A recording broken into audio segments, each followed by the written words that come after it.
Hello दोस्तों, कैसे हैं आप सब लोग। उम्मीद करता हूं काफ़ी अच्छे होंगे। तो दोस्तों, ऑफिस स्पेस सॉल्यूशंस का जो आईपीओ है उस आईपीओ में अप्लाई करने के लिए आज की तारीख में दूसरा दिन था। तो दूसरे दिन तक इसको टोटल कितने गुना सब्सक्रिप्शन मिला है, लेटेस्ट ग्रे मार्केट का प्रीमियम क्या चल रहा है, और दोस्तों 27 मई को इस आईपीओ में अप्लाई करने के लिए आखिरी दिन है। तो इस पर हमारा फाइनल डिसीजन क्या है वो हम जानेंगे इस वीडियो के अंदर। हालांकि मंडे तक का टाइम है हमारे पास, बट फिर भी क्या है कि हम जानकारी वगैरह ले लेते हैं ताकि क्या है कि अप्लाई करने में आसानी रहे। फिर एसएमई आईपीओ में अभी किसकी डिमांड सबसे ज़्यादा चल रही है वो भी हम जानेंगे। और हरिओम आटा का आईपीओ, रलका इलेक्ट्रिकल्स का आईपीओ, इनकी लिस्टिंग डेट वगैरह कब है वो भी हम जानेंगे। उसके अलावा जो आईटीसी का शेयर है उसके Q4 का रिजल्ट हमें देखने को मिल गया है। आज की तारीख में इसकी अनाउंसमेंट हो गई है। रिजल्ट ठीक ठाक आया है, इतना खास नहीं आया है, पर डिविडेंड की अनाउंसमेंट हो गई है। जिन जिन लोगों के पास भी शेयर है वो वीडियो को जरूर ध्यान से देखिएगा। उसके अलावा आज गो डिजिट जनरल इंश्योरेंस का जो आईपीओ उसकी आज लिस्टिंग थी। लिस्टिंग एज एक्सपेक्टेड देखने को मिली, मतलब जैसा उम्मीद थी वैसी ही लिस्टिंग देखने को मिली। 272 रुपए के अंदर, 272 रुपीज के अंदर तो ये आईपीओ में अलॉट हुआ था। 281 रुपीज, 281 रुपए के अंदर ये ओपन हुआ है।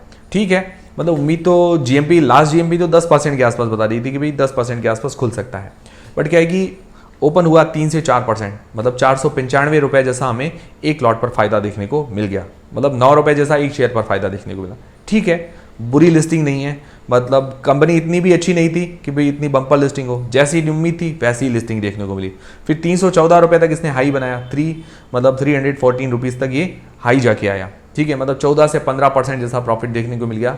आज की तारीख में हाईएस्ट 2300 रुपए जैसा, मतलब 2300 रुपीज़ जैसा हमें फायदा देखने को मिल गया। तो काफ़ी अच्छी बात है कि भाई लोगों को प्रॉफिट देखने को मिला, नुकसान देखने को नहीं मिला। मुझे तो ये चीज़ अच्छी लगी।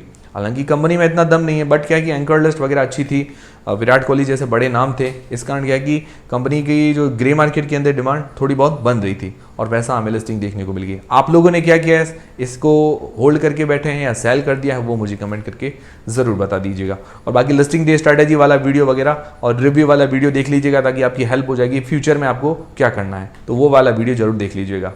फिर दोस्तों एसएमई आईपीओ के अंदर अगर बात करें तो एसएमई आईपीओ में अभी किसी की भी डिमांड नहीं चल रही है, मतलब इतनी ज़्यादा डिमांड नहीं जो अपकमिंग आईपीओ वगैरह हैं या अभी जो रिसेंटली आईपीओ हैं, मतलब 100% या उससे ऊपर किसी की भी जीएमपी नहीं चल रही है।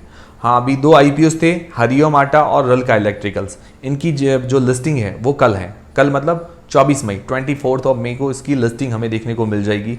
ठीक है, और एसएमई आईपीओ के अंदर जनरली मैं तो यही करता हूँ कि भाई अलॉट होता है तो लिस्टिंग गेंस लेकर एग्जिट हो जाता हूँ। ठीक है, क्योंकि छोटी कंपनी से रिस्क थोड़ा सा हाई होता है। बाकी जो भी आप डिसीजन बनाएं अपनी रिस्क और अपना एनालिसिस लगा के बनाएं। और काफ़ी लोगों के मन में क्या लालच आ जाती है कि भाई बाद में चढ़ गया तो भाई देखिए चढ़ा तो कितने तक भी जा सकता है, गिर गया तो आप क्या करेंगे। वो सारी चीज़ें आप दिमाग में रख के डिसीजन बनाइएगा। फिर दोस्तों बात करें ऑफिस स्पेस सॉल्यूशंस का जो आईपीओ है उसके अंदर हमारा फाइनल डिसीजन क्या है। तो सबसे पहले इसका सब्सक्रिप्शन जान लेते हैं। तो 5 बजे तक जो इसको टोटल सब्सक्रिप्शन मिला है 4.30 गुना, 4.30 टाइम्स ये टोटल सब्सक्राइब हुआ है। लगभग 1400 करोड़ रुपए लगे हैं अभी तक 5 बजे तक, 2 दिन के अंदर। हाँ, 27 मई तक अभी तक लास्ट डेट है, तो और सब्सक्रिप्शन की थोड़ी बहुत उम्मीद है कि और सब्सक्रिप्शन आ सकता है। क्यूआईबीज ने 0.32 गुना, क्यूआईबी पोर्शन अभी तक अंडर सब्सक्राइब है और जनरली क्यूआईबीज आखिरी दिन के आसपास ही ज्यादा सब्सक्राइब करते हैं। उम्मीद है कि आखिरी दिन सब्सक्रिप्शन आना चाहिए। फिर एनआईआई पोर्शन 6.83 गुना, मतलब 6.83 टाइम्स बढ़िया सब्सक्रिप्शन है एनआईआई के द्वारा, मतलब रिस्पांस इसको दे रहे हैं। रिटेल पोर्शन 12.34 गुना, रिटेल इसके द्वारा भी अच्छा सब्सक्रिप्शन है, हालांकि रिटेल पोर्शन 10% का ही है। फिर एम्प्लॉय पोर्शन 6.86 गुना, मतलब एम्प्लॉयज भी इसको अच्छा सब्सक्राइब कर रहे हैं। तो ओवरऑल सब्सक्रिप्शन वगैरह अच्छा देखने को मिल रहा है। अब दोस्तों अप्लाई करें या नहीं करें, इस पर हमारा फाइनल डिसीजन क्या है। तो सबसे पहले लिस्टिंग गेंस के हिसाब से, तो इसके लिए क्या है कि हम 2-3 पैरामीटर्स देख लेंगे। भाई डिसीजन तो आपको बनाना है, पर पैरामीटर्स मैं आपको बता दूंगा तो क्या है कि आपकी हेल्प हो जाएगी। तो सबसे पहले जीएमपी, ग्रे मार्केट का प्रीमियम। वैसे जीएमपी एक अंदाजन आंकड़ा ही होता है, बट क्या है कि उसको भी थोड़ा बहुत हम देख लेते हैं। तो जीएमपी अभी चल रही है 30% के आसपास, 120 रुपए पर शेयर, 39 शेयर्स का लॉट है। तो 4680, 4680 रुपए जैसा हमें एक लॉट पर आज की तारीख में फायदा देखने को मिल रहा है। परसेंटेज वाइज करीब 31% जैसा ग्रे मार्केट का प्रीमियम है।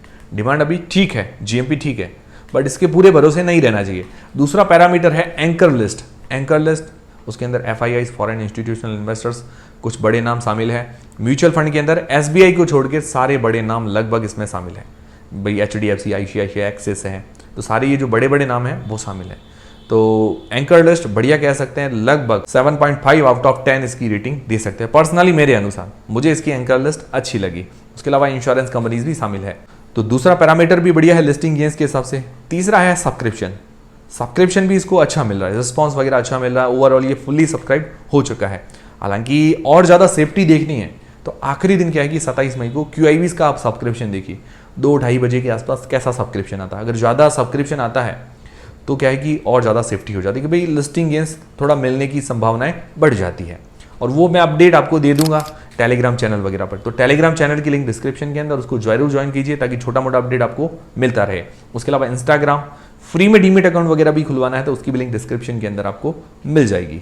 तो ये हो गया लिस्टिंग गेंस के हिसाब से। लिस्टिंग गेंस के हिसाब से तो ठीक नजर आ रहा है, मतलब सारे पैरामीटर्स अच्छे नजर आ रहे हैं। डिसीजन आपको अपनी रिस्क और अपना एनालिसिस लगा के बनाना है। हेल्प हुई है तो वीडियो को लाइक जरूर करें। फिर दोस्तों लॉन्ग टर्म के हिसाब से, तो लॉन्ग टर्म के हिसाब से पॉजिटिव्स और नेगेटिव्स दोनों ही देख लेते हैं। पॉजिटिव्स क्या है? पॉजिटिव्स ये है कि भाई सेक्टर यूनिक है, भाई इसके जैसी अभी कोई भी कंपनी लिस्टेड नहीं है। हालांकि ऐसा कोई बम्पर सेक्टर नहीं है, कोई ऐसा क्रिटिकल सेक्टर नहीं है कि जिसके अंदर कोई एंट्री ना ले पाए।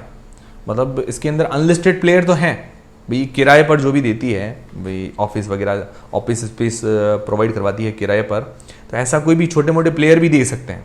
भाई मेरी भी बिल्डिंग होगी, मुझे किसी बैंक को किराए पर कुछ देना है तो मैं दे सकता हूँ। तो उसी तरह का लगभग इसका बिजनेस है, ठीक है। तो कैसा कोई बम्पर यूनिक टाइप का तो नहीं है, पर स्टॉक मार्केट के लिए यूनिक है क्योंकि अभी कोई कंपनी लिस्टेड नहीं है, तो ये इसके लिए थोड़ा बेनिफिट है।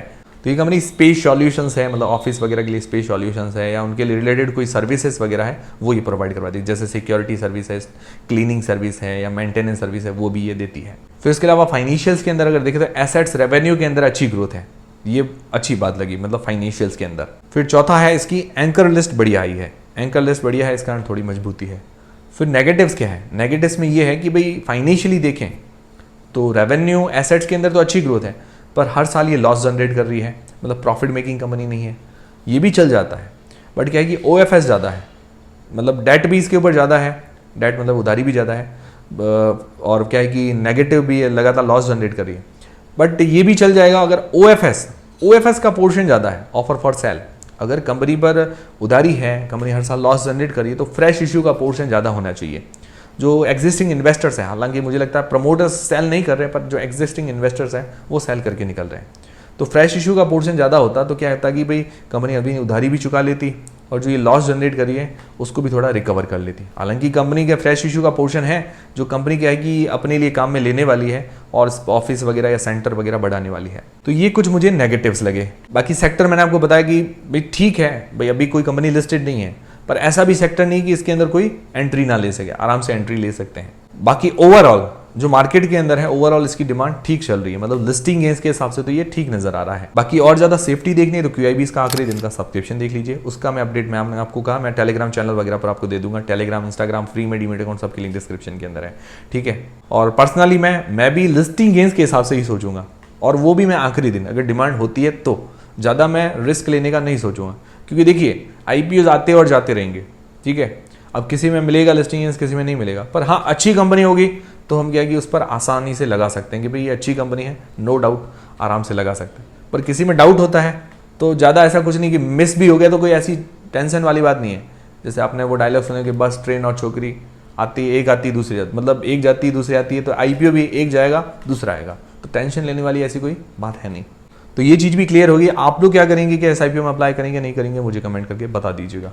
फिर दोस्तों ITC का शेयर जिन जिन लोगों के पास है उनके लिए खुशखबरी भी है, और थोड़ा टेंशन वाली बात भी है कि ITC का जो Q4 का रिजल्ट है इतना खास नहीं देखने को मिला है, क्योंकि प्रॉफिट के अंदर 1.3% की गिरावट देखने को मिली है। रेवेन्यू हालांकि थोड़ा बढ़ा है, तो ये पॉजिटिव बात है। Q4 के रिजल्ट के अंदर revenue year on year basis पर बढ़ा है, profit 1.3% year on year basis पर घटा है। ओवरऑल अगर सालाना देखें FY23 से FY24 के अंदर इसका रेवेन्यू डाउन हुआ है, तो ये और नेगेटिव पॉइंट है। मतलब ओवरऑल अगर रेवेन्यू डाउन है तो नेगेटिव पॉइंट है। प्रॉफिट थोड़ा सा बढ़ा है, तो रेवेन्यू डाउन होना मतलब बिजनेस डाउन होना, तो ये नेगेटिव चिंताजनक थोड़ी सी बात है। इस पर थोड़ा बहुत इफेक्ट पड़ सकता है शेयर पर नेगेटिव रिजल्ट आने के बाद भी, मतलब इतना खास रिजल्ट नहीं है, उसके बाद भी 7.5 रुपये डिविडेंड की अनाउंसमेंट भी हुई है। ये अच्छी बात है, लोगों को 7.5 रुपये जैसा डिविडेंड मिलेगा। आप में से किन किन लोगों के पास ITC का शेयर है मुझे कमेंट करके ज़रूर बताइएगा। हालांकि अभी डेट्स वगैरह शायद अनाउंस नहीं हुई है, बट डिविडेंड की अनाउंसमेंट हो चुकी है। और अभी इस शेयर का जो भाव चल रहा है लगभग 440 रुपये के आसपास, मतलब जो अपना ऑल टाइम हाई है लगभग 499-500 रुपये के आसपास, जो इसका ऑल टाइम हाई है उसी के आसपास ये शेयर चल रहा है। ज़्यादा मतलब सस्ता भी नहीं है और ज़्यादा महंगा भी नहीं, ओवरऑल ये शेयर वगैरह अच्छा है, मतलब ऐसी कोई ज़्यादा दिक्कत वाली बात नहीं है। अच्छा मजबूत शेयर है, लार्ज कैप कंपनी है और हल्का फुल्का डिविडेंड भी ये देती रहती है। और किसी भी शेयर को होल्ड करने, सेल करने, बाय करने, सेल करने, आईपीओ अप्लाई करने, नहीं करने का किसी का भी डिसीजन नहीं है। जो भी आप डिसीजन बनाएं अपनी रिस्क और अपना एनालिसिस लगा के बनाएं। तो दोस्तों ये थे सारे आज के अपडेट्स। उम्मीद करता हूं हमारा वीडियो, हमारी जानकारी आपको काफ़ी पसंद आई हुई और हेल्पफुल रही होगी। हेल्पफुल रही है तो वीडियो को लाइक जरूर करें, चैनल को सब्सक्राइब कर लें। टेलीग्राम, इंस्टाग्राम और फ्री में डीमेट अकाउंट सबकी लिंक डिस्क्रिप्शन के अंदर है। मिलते हैं दोस्तों अगले वीडियो के अंदर।